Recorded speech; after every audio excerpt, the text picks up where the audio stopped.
Glad to have you back to another video. In today's video, we're going to be answering the question, does the OnePlus Nord CE6 come with a charger or a charging brick inside the box? So in the box, if you open the box, so let's get rid of this. There you go. And then take out this. There's nothing else that comes in this box, just the phone itself. And if you open this, you only have the USB-C charging cable and the SIM ejector tool. You don't have a charging brick.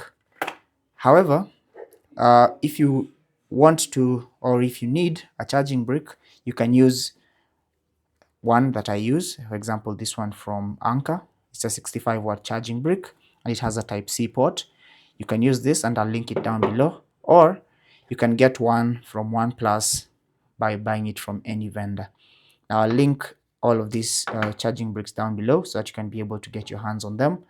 But that simply answers the question. No, the OnePlus Nord CE6 5G does not come with a charging brick inside the box, just the USB-C charging cable.